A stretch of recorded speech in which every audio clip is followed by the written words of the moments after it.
a house in Leixlip was burned down after false rumours circulated saying that it was going to be used for people seeking asylum. 4 days ago, the old Crooksling nursing home in Brittis was burnt down. On New Year's Eve, the old Shipwright pub in Ringsend was burnt down. It was due to house homeless people.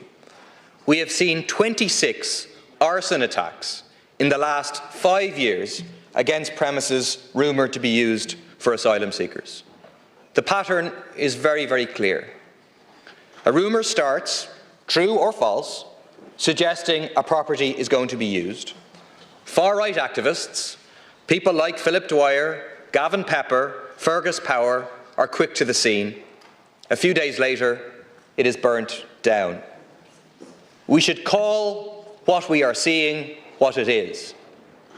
We are witnessing a campaign of far-right terrorism in this state. And what has been the response? Almost nothing. Nobody charged, fiddling while the country burns. We finally have 3 arrests this morning for the arson in Ringsend. But contrast that with the state's approach to Debenhams workers, anti-water charges protesters, pro-Palestine protesters. Just a couple of weeks ago, 7 special branch officers turned up at the home of a young Palestinian solidarity activist at 7:30 in the morning and arrested her. She was held for 10 hours and charged with criminal damage, not for burning down a building, but for allegedly putting some washable red paint on the Department of Foreign Affairs. But look at how the political establishment is dancing to the tune of the arsonists, cutting financial support and accommodation for Ukrainians, chartering flights for more deportations, forcing vulnerable asylum seekers to sleep on the streets, 750 of them now living in fear of violent racist attacks. The BBC reports that this now includes women and children. Evelyn said she was threatened with a knife and given 5 minutes to leave before they come back and stab us. Your local Fianna Fáil councillors shamefully making excuses for the arsonists, refusing to cooperate with the Gardaí. You going along with the lie that immigration is the cause of many problems facing our society. It cedes more and more ground to the far right and it legitimises their arguments. Of course, it would be politically uncomfortable for you to tell the truth, that the reason we have a housing crisis is not because of immigration, but it's because you put the profits of big developers and landlords ahead of people's need for a home.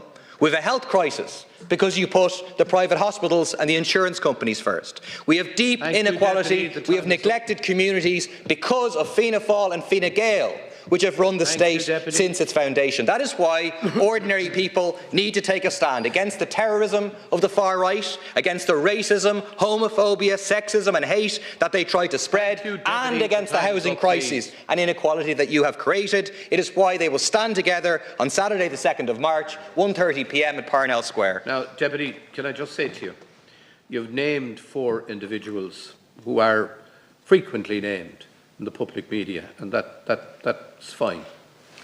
But you've named them, and it's more or less in the context, I think, of suggesting possible involvement in nefarious activity.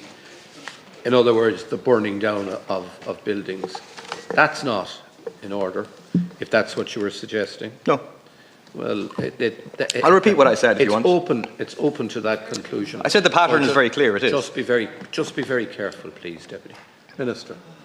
Thank you very much, Count Corley. And Deputy, I think it's only you could come into the House and seek to blame the government for people burning down buildings.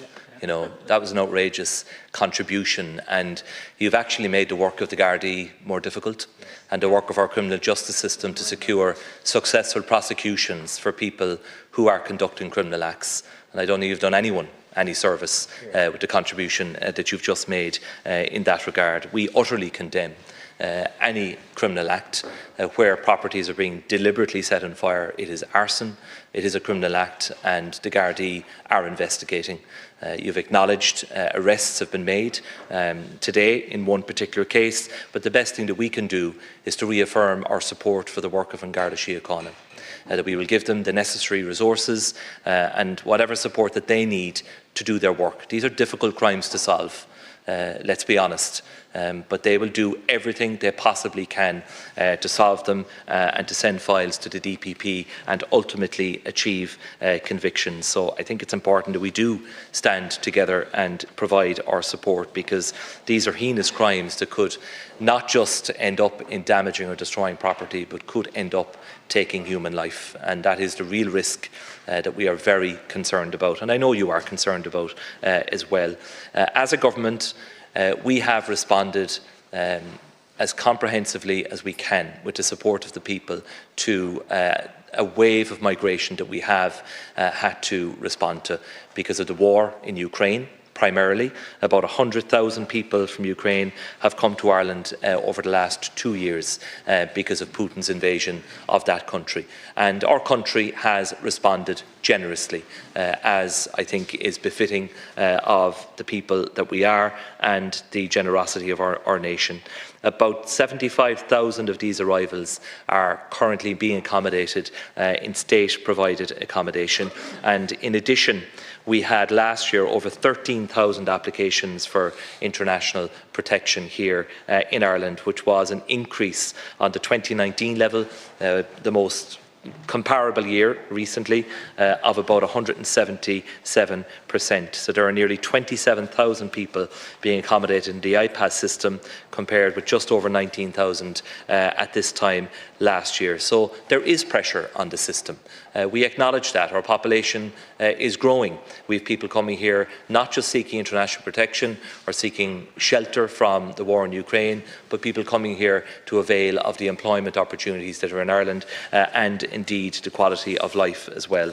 And the government is working together to respond to what is a very significant challenge. Minister O'Gorman and his team have done a remarkable job in the teeth of the most difficult migration challenge that we have faced, coming at a time when there has been a shortage of accommodation. But we are working together, and we will continue to support the Minister and IPAS and all of those involved in the state response, which has been generous, and we will continue to support people who come legally to Ireland within the rules-based system that we have.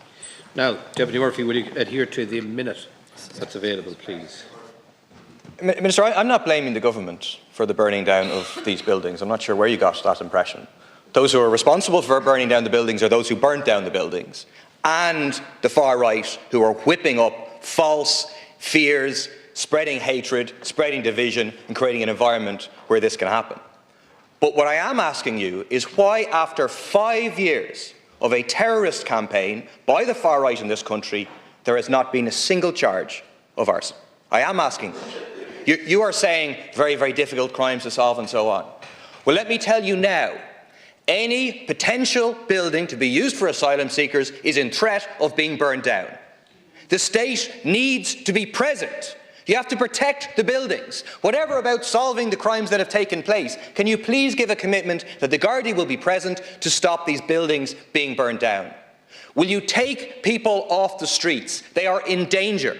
Both Irish rough sleepers who are faced with inappropriate emergency accommodation forced onto the streets, they should not be on the streets, and asylum seekers. Do not allow people to be in danger in the street. And I'm blaming you for the inequality in our society, for the housing crisis in our society, for the health crisis in our society, which are exploited by the far right, which falsely take anger and don't point it upwards at the people you represent, but blame the vulnerable in our society. That's what I'm blaming you for. Resume your seat. Deputy, I believe you did essentially blame the government. You accused us of dancing to the tune, I think was the phrase you used, of the far right, and you blamed them for burning the buildings. So, you are drawing a correlation which I think is completely unjustified and is not defensible. But look, if that's the way you want to represent yourself and your views in the House, then so be it. I'm not sure if you're suggesting that the state would provide security at every vacant building in the country, because bear in mind, some of the buildings that have been burned down have not been earmarked for international protection and have not been earmarked for Ukrainians. It is because of the spread of misinformation, disinformation, a small number of people who are seizing on this issue to spread hate and to spread fear, and ultimately it results in criminal acts being done. So the answer is not just the security response. That does play a part for sure, and we will do all that we can to support communities who are pushing back